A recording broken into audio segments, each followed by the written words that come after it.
Here we are, guys, for the rant at Warwick Farm on Public Holiday Monday. Are you whispering? They can hear me, can't they? Yeah, they can hear you loud and clear. Rude. That's right. So that's the beauty of the mics. You're actually not supposed to yell. You don't need to yell. Okay, I like yell. But very interesting edition of the rant, because apparently Glenn's got a story to tell. Well, I did butter it up, but we'll do it in part two. Yes, exactly. Talking about the race on last Saturday. We saw Champagne Cuddles win the first, and I didn't notice, but we've got an email here which I'll just quickly get to. You guys talk about the race just quickly. Well, it was regulation down the outside, particularly after they'd got through the first couple. Yeah. You really weren't advantaged racing on the inside. Oh, man, Champagne's kind of cut the corner, didn't it? But ended up getting wide enough. Well, I know. I'd suggest that it probably was in inferior ground, and Just it's better just than them. better than them. Yeah. Well, Lipizan so. and Exceed the Night made it game on, wanted to take the lead. Deanie showed a little bit of inexperience there by driving up underneath. They went through the first 423.80 on a heavy 10 that's under 24 seconds. That's got to burn you out a little bit. I thought Lipizan was particularly brave and quite a good runner. I thought Deanie could have restrained, popped out, worked to the outside of the leader and slowed it down a little bit and had a better chance. But Champagne Cuddles got through the going. Great Jay Collett ride, about the only one of the day for him after I tipped him, of course. But just quickly, guys, from Mr. Danny R2000, he tweeted or wrote to us, I have heard that Bjorn Baker thinks the Cuddles is something special. Well, Mr. Danny, I have spoken to Bjorn because he's a friend of mine, and he does think it's something special, and you're on the mark there, your mail's right. Yep. And it looks a progressive horse with plenty of improvement and will keep winning. So that's Totally the agree. summation, isn't it? So the Lipizan wasn't ridden to advantage, but Champagne Cuddles Would have beaten it every day of the week. got Yeah. somewhere to The only go. horse to take out of it Yeah, in the better races is the one. We is know Champagne Cuddles. Pimble for life, and Exceed the Night we kind of know. So race two, guys. Yeah. Look, Memes is she's just on song, isn't she? She's the She's Jason song in a stable that's flying. Well, the Jason Coyle lamplighter. She is. yeah. I'll tell you what, talk about the ultimate jockey change. We talked about it on Friday too, didn't we? Kathy O'Hara off for Hugh Bowman on. South and it went like Fairly a rocket. solid.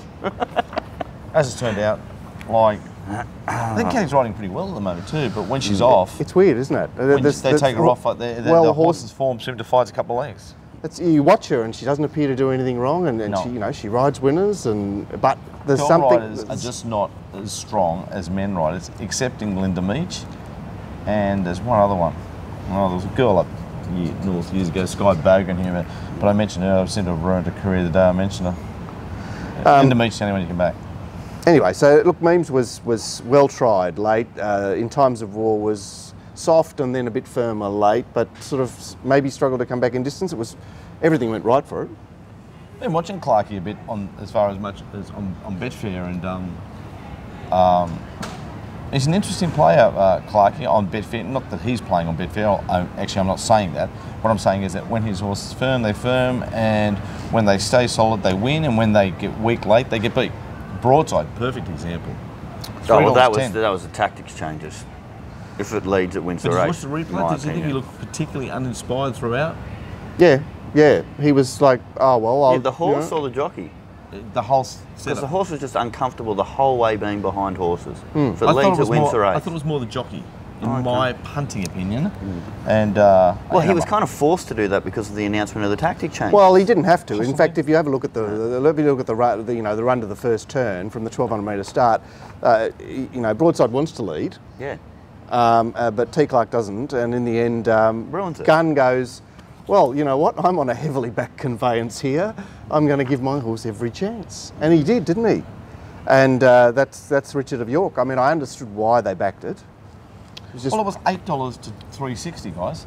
Yeah. It was $8 to $3.60. It's a Chris Waller horse. We've talked about in the show that when these horses are super well backed, I mean, how did it get beat? I mean, Plot Twist has pulled something out of its ring to get beat. But Glenn, how many runs has Plot Twist had beyond 2000 in Australia? So it's not a surprise. I know that. But what I'm saying is that what's a surprise is Richard of York SPing 370. And how does that make you feel when you have backed Soviet Courage, the stablemate, which is $3.20 out to $5, and never at any stage looked like being in the race? This Waller stable with well-backed runners, man, it's terrifying, Lisa. But weren't they basically saying that the other day Soviet Courage started 30s? And was aided by a fast run race. Everyone's going, wow, we know Soviet Courage is a mudder. I reckon they knew the map. What's $8.50? $8.50 into $3.70. It got beaten ahead. That's a good point. That's a good point. Gord's saying one horse was ridden to advantage.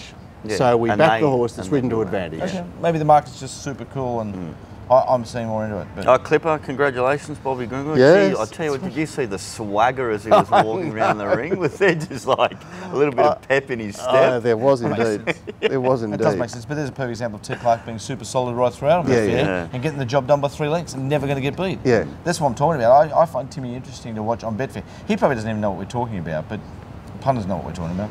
Yeah, but he's got his good rides and his average rides, isn't he? So do we have good Tim, bad Tim? Well, Nah, I'm they'll say just that. saying we've got Keep that for we've Glenn. got firm Tim and Yeah, we've got firm Tim and weak Tim. Yeah. And we've got Spurs on Tim, Spurs off Tim. And we've got first up Tim too. It's very interesting. Like, I'm still getting over him getting beaten first up on 5 miss 4 years ago in a maiden when I found it at $10.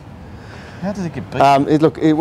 what's ahead for Clipper? Because I mean, I suppose she just had to win that race. Can she Yeah. transfer highway form to city form? Yeah, I think so. Lightly raced? Yeah.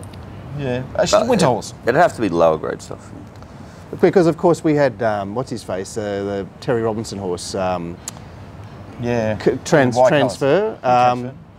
What's his name? He went around and around and around and He around. went Then, around then and he's thrown 4 together. Yeah. Like one on a Wednesday, then one on a Saturday at Canterbury. This is 12 months ago. Clipper's a terrific little horse. But, you know, it's still highway form, guys. Conniving, battling on. Plucky Star making ground from the back, which was great for a friend of mine who's got a share.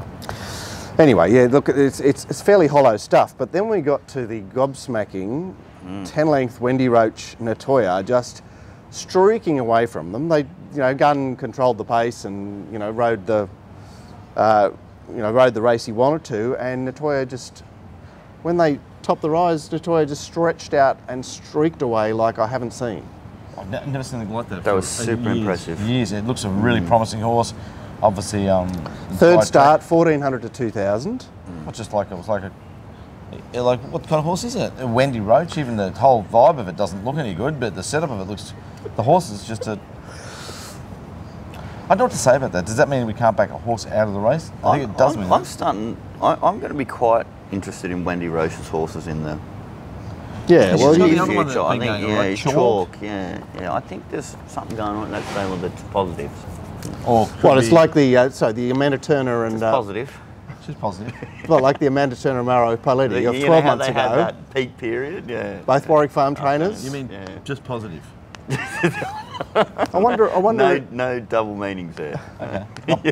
Not positive swabs, just positive for punning. Yes, positive Yeah, for funny. that's right. Well, that's the I other don't thing. understand the wind, do you?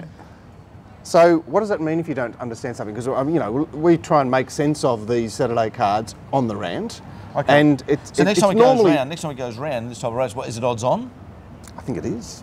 Well, then you're against It's it. like a new horse. It's only had 3 starts. Yeah, that's what I'm saying. So is it odds on? So it's not like it's a convicted thing that just had a birthday and looked good. Look, you can't be finding it, but it's got to be what the Nord on the roulette table or something like that in that particular race. And Well, I just Nord hope popped up. she goes away. Like, is there something in Brisbane for her? Because I don't want to see her at the next start. Yeah. Yeah, I'm not particularly comfortable seeing it because I won't know what to do with it. And And, there's nothing you can do with the rest. I mean, the lead-up race just Prometheus started shortest in the lead-up race and beat the others home. We thought the lead-up race was no good. The what was it called? The My Mongolia race. What was it called? the Monasterio. Monasterio. Monasterio. I got My Mongolia, but anyway, Monasterio. Right. So Prometheus has been beaten 10. Mandalay Bay's been beaten 14. Rosetta's placed off a highway run, Lord Kingsley's been beaten 16. and So Splendid gave itself up as a cockroach, trained by Chris Waller, unless it goes to its next race and happens to be $8 to $3.20. Then it'll go well. But maybe the very common, maybe the ones they're backing are the ones that take up a position. These like they backed Vaucluse Bay in that race, and I thought I know why they're backing Vaucluse Bay because it's going to go straight to the lead. A. Hieronymus. We'd seen a situation where it didn't look that easy to make up ground, and I'm looking at the race going, wow, there's nothing doing here, and Vaucluse Bay is just going to roll to the front. The market gives a massive tick to Chris Waller going forward. Right, that's probably the way to sum it I up. see that all the time. Okay, because not a lot of them do go forward. Yeah, probably. All right, next race, let's just get away from the toy. Oh, Heavenly Anna. Heavenly Anna. I could drop off. Please, fuck's sake. Can't you fucking drop off? Can't you get me in trouble? There's Complete ignore. Yeah, too. exactly. there's two fairly resounding wins. Randwick 1400 metres wet, She didn't have to dispose of Countess Marinov and Gretna this time. No, she tracked up beautifully. She had the wet track form. She was easy to like, and I thought 440 was a pretty fair price, guys. I think you're right. Well, the horse that had sustained backing in the race was Yuma Desert. So no interest in Yuma Desert for a number of runs, and all of a sudden it's like stamp. Yeah, $3.80 she started. I marked her 14s. We spoke about on the show that she's just like finished. But I suppose she ticked a few boxes going forward in the wet there. But man, $3.80 seems a short price. That top have you noticed how many times we've said that now? It's backed. It's going forward. Yeah. Well, that's fair enough, isn't it? So let's take advantage of it. Okay, so let's never back her unless she's $18. Well, the other thing was that okay, she's going to lead. I saw that. But you know that Il Mio Destino is going to drive her mad. There's nothing else for it to do. Yeah. Labdian was particularly disappointed. Sat there on the inside. It's the inside. Like they really started dropping off on the inside from this race. Okay. You know, Natoya did sit, back on Natoya, it did sit 3 deep throughout. In a staying race. Right. It's basically saying, man, wide is where you want to be. So you know, Labdian, no surprise from me, ridden forward and then dropping out. The Monster, you found it, Mark? Yeah, well, it was just brilliantly ridden. And let's not forget this. Let's get away from the fist pumps and all the emotional side of Josh Adams being so happy. This boy is a very, very talented rider. Just everyone know, okay? Never worry about your past anyway. Who gives a fuck what you've done in life? But just going forward, as far as making money, we need to be all over Josh Adams, and trainers need to take up the Chewy there. I'd rate him as good a rider as Adam Hyronitz, who also can't get a ride either, because it seems everybody I rap never gets a ride. But anyway, he can ride Josh. Anyway, we saw a scenario there where the other day Ins and Outs took it up and the Monster had to try and chase him. Well, Ins and Outs returned to being ridden off the speed. I didn't hear an announcement, and the Monster just had, he had Wouldn't It Be Nice just accompanying him on the inside there. Yeah. And then the chances, well, if you call them the chances, the horses that were short in the betting, Ins and Outs and Kadiro, they're trying to get into the race from the 600, but they've missed the boat. It's like they're in a different race. Yeah. They were so uncomfortable. And then the other ones in the market, like Felines, I mean, never won a yard. Mr. Manhattan sort of tracked up a bit of... Mr. Manhattan has just chased the field the whole way. Yeah. And yeah, there you go. You got barrier 1 getting beaten 26 lengths there. Who was it? Old Man Sam? Old Man Sam. Reminds me of me, that name. The next race, guys, we've got this lovely little staying room. We first tick a wild flag. I mean, I had it well in the parade numbers because it paraded so well, but Mare for Win, again, does the job again. Mare for Win, guys. The others had quite a few convictions too, didn't they? Well, the weird thing was that Birds of Tokyo was quite unwanted when you expected it to be fashionable. Yeah. Based on the fact that it was going forward. Yeah, yeah. The track was a wet. surprise to me. She probably ran better than that. She did. She ran like a 5 cents. So why the pox? Dunno. And anything to take out of these horses you hadn't seen before, like Imperial Aviator. How did it present to you? I like it had plenty of improvement. Didn't find it in the numbers. I was surprised it was so short, guys. $11 seems short to me. And Nothing Box dropped out there. Did it bleed? I think it bled Nothing Box. Yeah, it did. Thank God. Only got beaten 78. Although I've been loving the fact it's been taking up so much of the juice. Yeah, taking 20% out of that market. We'll wait for Nothing Box. Thank you very much. Next preparation when it sits 1 by 1 with Huey, $8 and $3.80 and gets the job done by a head somewhere. Curra, it paraded well. I thought it was particularly disappointing, guys. Well, I think it's trying to make ground in the wrong section of the track in the straight. Again, barrier 1. Okay. So no barrier 2, I mean. Yeah, I just think that you've really got to be careful about those horses that drew inside or raced inside, and then in the last race. I think that's the most important thing to take away from the meeting, is that the last 2/3 of the meeting, like the last 6 races, whilst on the inside, stuck on the fence, or raced on the inside. When you're doing your tapes, to be pretty forgiving and and then also look for PRs that were in the 1 out, 1 back, out wide a little bit, and not finish the race off. They're your wet track failures. Yep. Plenty of form to come out of this meeting. Plenty of little angles anyway. Well, it's winter. Yeah, well, the last race... Horse with different form turns up and lobs. Yeah, no record of it ever racing on the speed, but I suppose it races in Brisbane over shorter courses, so... Yeah. Gun actually... Dominated from there, and, yeah, and the fact that Clear the Beast has run second. He monstered Clear the Beast, didn't he? He just said, like, you're second up off a long spell. I'm not gonna let you get off easily. Let's imagine we're riders and we're not, but you're in the run, and I'll be Gun, you can be Christian Reef, right? So actually, you'll have to be Gun because he was on the outside, and I'm Christian Reef. So I'm lobbing along to Smith, and now you're the Gun. You turn up here, okay, you're both top riders, especially Brenton, and Christian's a good rider. You're both senior riders. Don't you in the run say, Chris, don't you talk to each other and just say, well... Well, Chris did talk to him, I reckon. I think he leaned over and said, what the fuck are you doing? Did you see it? Well, I think I think when you get the two senior riders in front, it's not race rigging or anything. It's like, well, let's make this race ours. But like, either one can win. Like we'll get that tempo I reckon right. Brenton's a winner, and he was just like, I'm going to own you clear of the beach. And that's what he did. Yeah. Oh, he did. But you know, Christian did lean round, and there was definitely words spoken. I'd be interested to see what they were. Words are spoken. But he's on a horse in front, and he's leaning around like this. Like, what? He's going, fuck off, guys. What I'm saying, I reckon it happens a lot more in races we don't. We can't know about it. But we need the jockeys to be mic'd. Hey, didn't in the old or maybe days, they go out with like tape on their mouth. Didn't in the old days jockeys used to yell things out to get runs and stuff like that? Yeah, they do. Yeah. And they yell from the barriers, you know, hey starter, I'm not ready, and all that sort of stuff. No, I mean like they'd have a code name, like they'd yell out monkey, and then the horses would part. Anyone who's got any intelligence there, please write in, because I reckon that could be fertile. Glenn, Gold Ambition actually didn't quite fly the lids, but he jumped out very well. Which I know you love, Mark, and he's a lovely horse with plenty of condition. He's come back really well. He's got a touch of puss in him, as you know. He's got the record that you don't like.